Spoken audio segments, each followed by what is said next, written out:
আসসালামু আলাইকুম, সকলকে শুভেচ্ছা ও স্বাগতম জানাচ্ছি এইচটিএমএল এক্সেলে।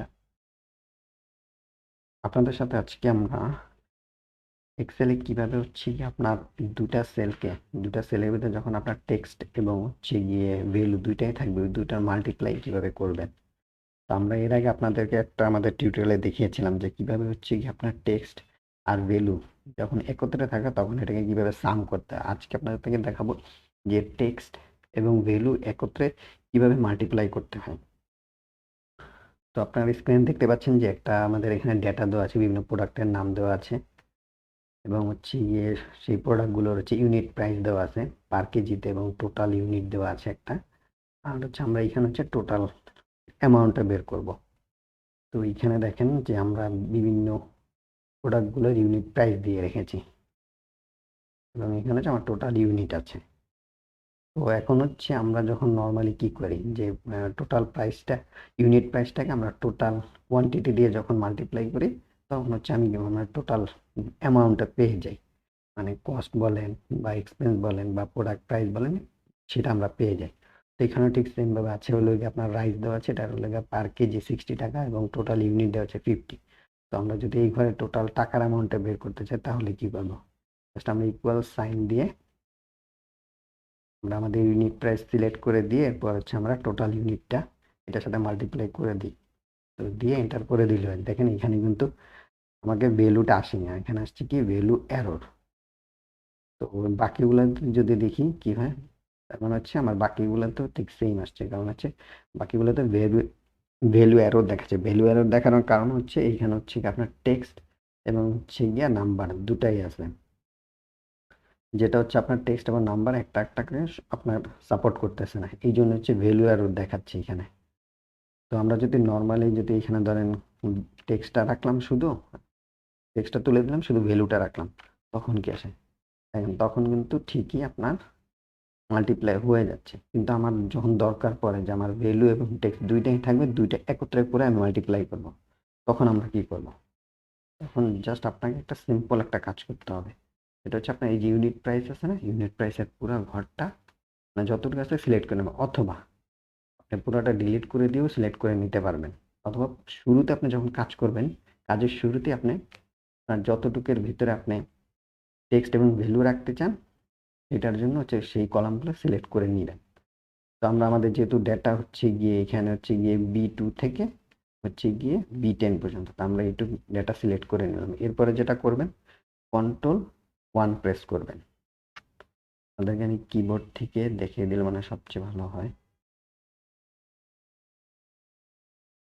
এই যে কন্ট্রোল ধরে আপনি 1 প্রেস করবেন, তাহলেই হবে।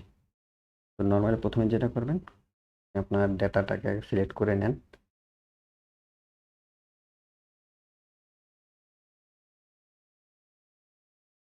সিলেক্ট করে নিয়ে এবার আপনি Ctrl+1 দেন। দিলে দেখেন আপনার ফরম্যাট সেল বক্স চলে আসছে। এইখানে গিয়ে আপনাকে এই ডেটাটাকে আপনার কাস্টম মোডে নিয়ে যেতে হবে। এইখানে দেখেন নর্মালি আছে জেনারেলে, ঠিক আছে? আমি এই যে কাস্টমে নিয়ে গেলাম, কাস্টমে নিয়ে যাওয়ার পরে আপনি দেখেন যে শুরুতে এখানে জেনারেল দেওয়া আছে, যেহেতু এটা জেনারেল ফরম্যাট অটোমেটিক এক্সেল ডিফল্টভাবে থাকে। এখন আপনি যেটা করবেন, আপনার কি চাচ্ছেন, আপনার প্রতিটা ইউনিট প্রাইস যেটা ভ্যালুটার পরে আপনি টাকা লিখতে যাচ্ছেন। জাস্ট জেনারেল ফলে একটা স্পেস দিয়ে, আপনি চাইলে দুইটা স্পেস দিয়ে, স্পেস মানে স্পেস দিবেন কেন, যে আপনার টাকা এবং যে সংখ্যাটা, এই যে আপনার 60 আর টাকা, এই দুইটার মাঝে একটা স্পেস রাখবেন, একটা গ্যাপ না, আপনি চাইলে আরো বেশিও গ্যাপ রাখতে পারেন। তো আমরা নর্মালি গিয়ে সংখ্যার পরে একটা স্পেস দিয়ে তারপর আমরা টেক্সটটা লিখি। তো এইখানে আপনি যেটা করবেন, ডাবল ইনভার্টেড কমা দিবেন, দিয়ে টিকে লিখে দেন।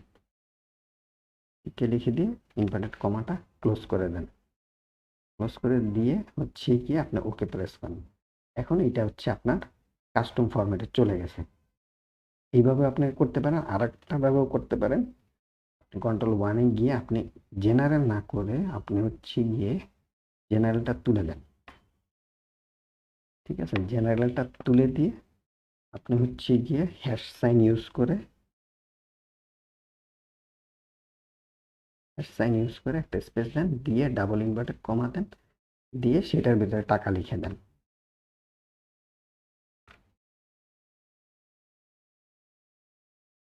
টাকা লিখে দিয়ে ওকে করেন, তাহলেও হয়ে যাবে। তো আপনারা নর্মালি হচ্ছে কি এইটাতে না গিয়ে যেহেতু জেনারেল থাকে আপনার জেনারেলটাই ফলো করে। এখন যেটা করবেন যে এইখানে যে আমরা লিখলাম এখনো হচ্ছে কিন্তু আমার এখানে রেজাল্ট কিন্তু ভ্যালু দেখাচ্ছে, কারণ হচ্ছে আমার এই ঘরটা ঠিক করা হয়নি যে টোটাল ইউনিটের কথা। তো আমরা এটা আরেকবার রিটাইপ করে নিই এইখানে 60। এখন যখন আমি 60 লিখলাম অটোমেটিক কিন্তু এই 60টার পরে টাকা চলে আসছে। আমার কিন্তু আর নতুন করে টাকা টাইপ করতে হয়, জাস্ট আমি এটা ভ্যালুটা টেক্সট হয়, এবং ভ্যালুটা আগে দেখেন আগে ছিল কোথায়, আগে ছিল আপনার লেফটে, এখন কিন্তু রাইটে চলে আসছে, কারণ আমরা জানি যে আমাদের নিউমেরিক্যাল ফরম্যাটগুলো অলওয়েজ রাইট থেকে শুরু হয়। তো আমি যখন এখানে 60 লিখলাম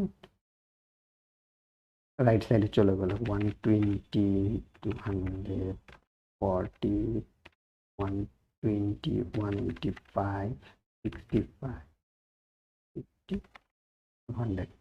এইগুলো এখন সবগুলো হচ্ছে কি আমার এখন নাম্বার ফরম্যাট আছে, কিন্তু সাথে টেক্সটও আছে।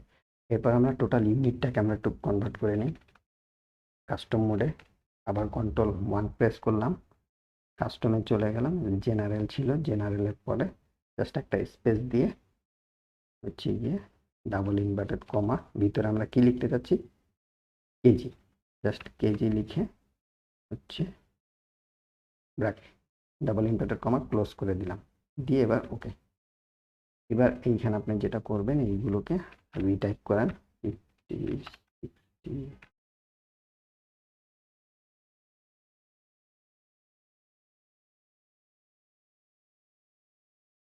দেখেন এইগুলো কিন্তু প্রত্যেকটা রেজাল্ট চলে আসছে অটোমেটিক, আমার কিন্তু কিছুই করা লাগেনি। লাগলে আমি আর একবার আপনাদের ডিলিট করে দেখে ডিলিট করে দিলাম, ডিলিট করে দেওয়ার পরে এইটা B2 ইন্টু হচ্ছে গিয়ে C2 মাল্টিপ্লাই করে দিলাম, দেখেন রেজাল্ট চলে আসছে। তো এইখানে টাকা লেখা আসছে, এখন হচ্ছে গিয়ে টাকা কেন লেখা আসছে আমি পুরোটা আগে দেখাই আপনাদেরকে।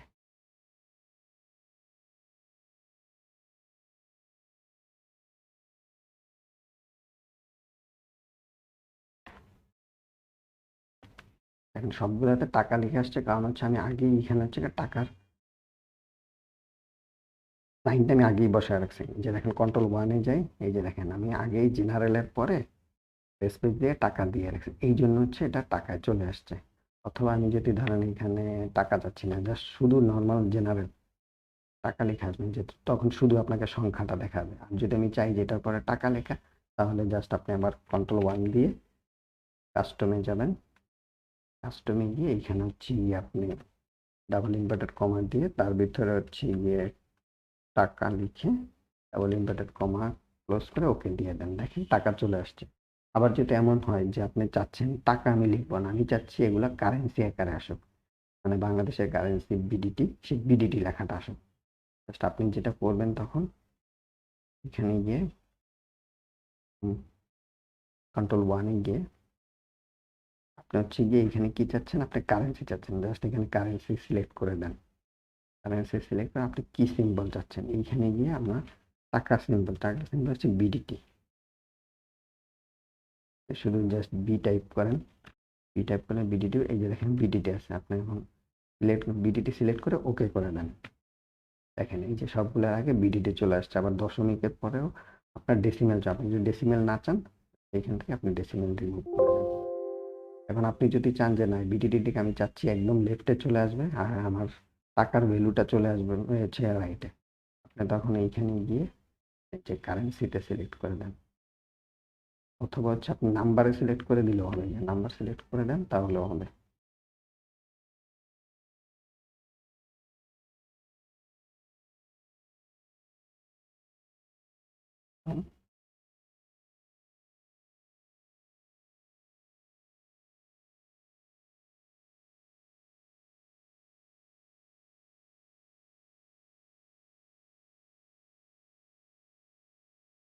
বিডিটি সিলেক্ট করে দিলেও হবে।